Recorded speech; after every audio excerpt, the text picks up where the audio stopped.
Hey, what's going on? As usual, I've got some big crazy story and it's all about me.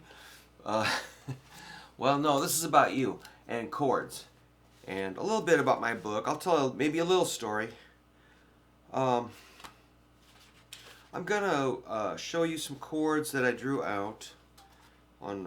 These are sort of like chords that were intimidating to me. This is from page 39 of my guitar chord book. I made a book, and on page 39 there's a bunch of chords that might look a little unusual to a beginning or intermediate guitar player. So if you've only been playing like 2 or 3 years, we're going to say you're kind of in the intermediate or beginning phase. So this is page 39 of my book. I'll show you some chords and I'll tell you a little story, not too much. When I grew up, I just knew, my good old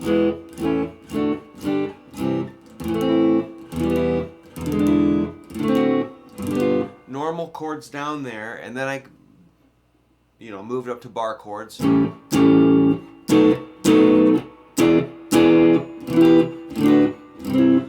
Cool, major, minor, and seventh bar chords all over the neck. That's cool. Then I joined jazz band in high school, and I breezed through the audition playing B-flat blues,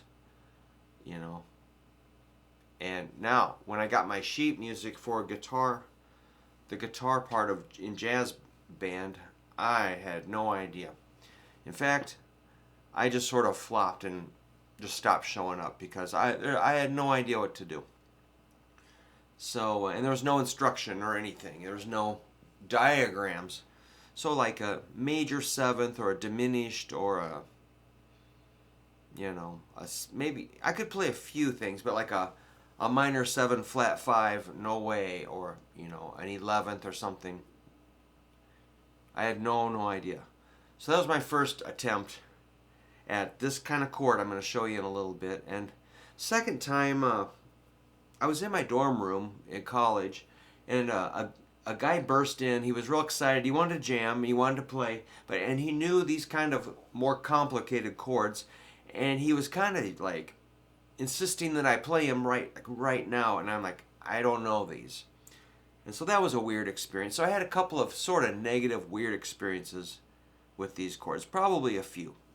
But over time, I've learned them. And they are very cool. So let me just show you a few chords.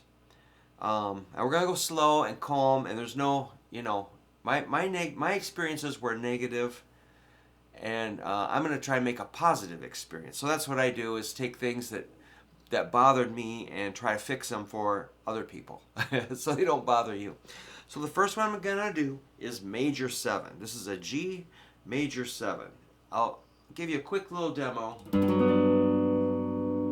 The cool thing about this is you can move it like to C major 7 or F major 7 or B flat major 7, E flat major 7, A flat major 7, D flat major 7, G flat major 7, B major 7, and E major 7. It's a nice sound, isn't it? It's very gentle. It's not, it's a very kind of resolved and consonant sound. The major 7 is like kind of a sympathetic quality or nurturing. That's the mood that I get from that chord. It also sounds kind of like maybe a big band sound, or maybe Frank Sinatra or the Carpenters. It's cool. So, to make that chord, now normally, we're used to bar chords or cowboy chords. These resemble bar chords, but they're movable, as I showed you. This one's going to be like this. So that's your index finger on the 6th string 3rd fret. On the tip, middle finger goes to 2nd string, 3rd fret. That's a D. So we got G and D, which they're split out there. You can do that. Peace, baby. Right there. Okay. Then ring finger goes to 4th string, 4th fret, the F sharp, which is our 7th. Pinky goes to 3rd string, 4th fret. That's our major 3rd. So here we've got a root, 5th, major 7th, and a 3rd. And that's the formula for the chord. And you'll see in the diagram there's some X's in there. I'll try to lift this up. That G major 7th. See those X's? All that means is we're going to mute those strings. And it's pretty easy. You just, my index finger is going to tilt slightly over and knock out the A string. And the fat part of my index finger is touching the 1st string.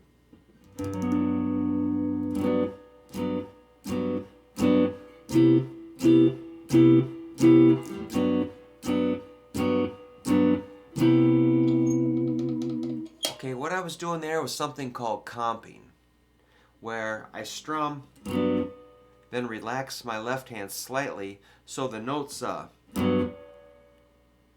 here's if I hold my fingers down, and when I want to stop the sound, I just kind of, that's like tapping the brakes. You just lift up and the notes stop ringing. That's all there is to it. And if you do them on quarter notes, it sounds like this.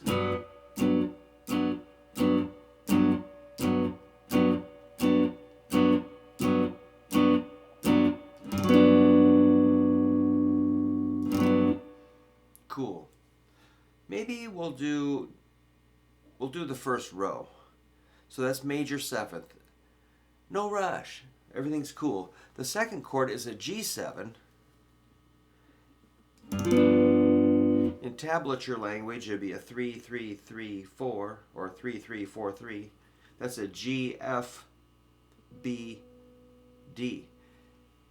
There's only one note difference between G major 7th and a G7. We drop the major 7 down here to a flatted 7. So in the scale, check it out. 1, 2, 3, 4, 5, 6, 7. We're going to flat the 7th. And that sounds more kind of, you know how I said the major 7th is kind of a floaty, soft, nurturing chord. This one, just by changing that one chord, changes the mood entirely to aggressive, a little bit excited, maybe a little bit slightly angry. So here's major 7th up high, and here's dominant 7th up high. It's really screechy. Okay, so all we do, we're flatting one note. That's the difference between G major 7th and G7. But the fingering, you got to pick every... It's kind of hard to switch. Whoa. Let's rebuild this. Index, middle, ring, pinky. G, F, D, B. And we're going to mute any open string. So...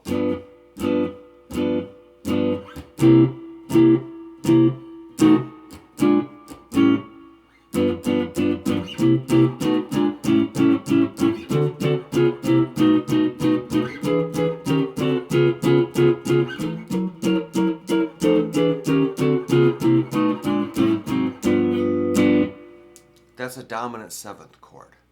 All right. So now we know G major 7th and G7th, and we know their shapes that we move. Now, if we move that note, well, let's review. That note was here, G, on the G major 7th. We flatted it, G7. Flat that note one more time. Now we've got the 6th note in the scale. Let's find that. 1, 2, 3, 4, 5, 6.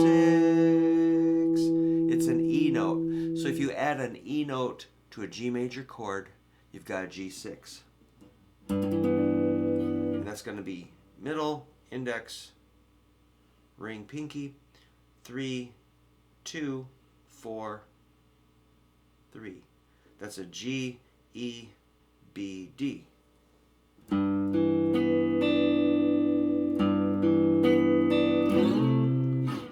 the sixth quality kind of blends in with that major seventh as far as, you know, the happy, kind of nurturing, mellow, calm.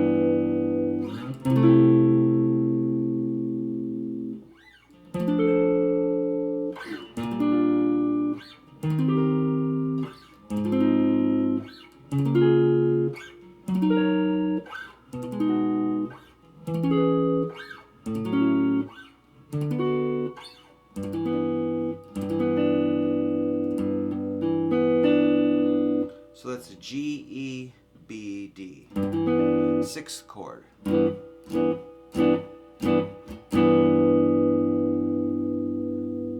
Cool. And so the only difference in those three chords, here's G major seventh, it's got the sixth, or G major seventh has got the seventh. G7's got a flatted 7, flat that note one more, and you've got a G6. So you're just moving one note down to get these different formulas. Let's do a G ninth chord. This one's going to look like this. Here we've got a root, third, flatted seventh, and a ninth interval. So you find those like this. 1, 2, 3, 4, 5, 6, 7, flatted 7, 8, 9. So the ninth note of a G major scale is an A. If we add an A plus a dominant seventh, which is a flatted 7, I didn't make that up. That's an F plus an A added to a G chord. Got a G ninth chord. And so that's a G, B, F, A.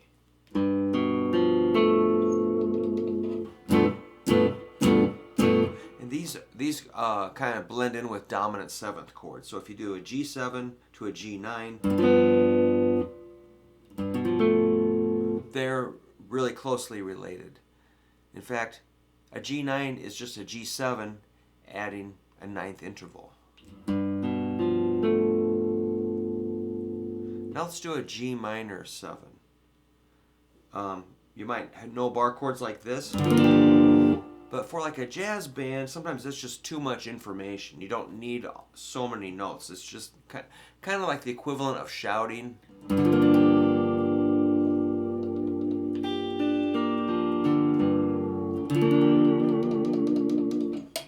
Just too much. So we kind of thin that down and we get this.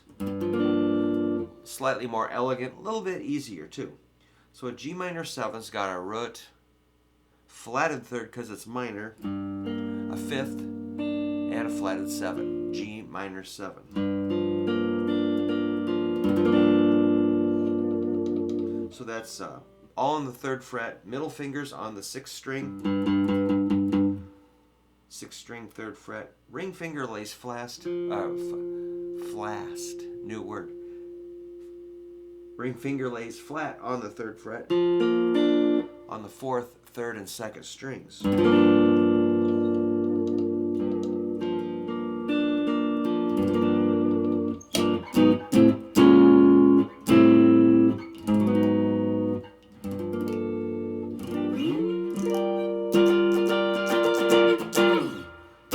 Minor 7, cool.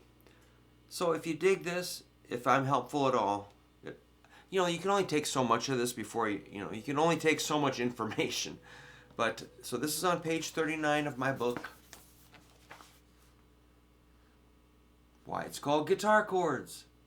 And I do have a few copies remaining.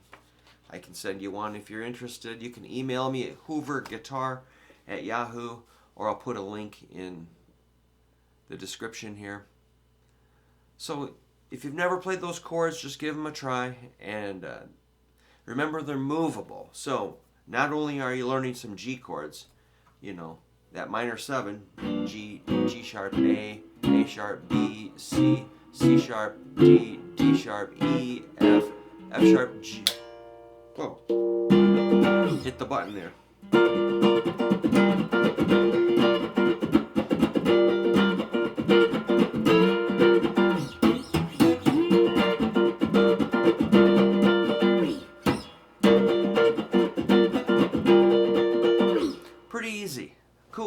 All right. Let me know what you think. And thanks so much.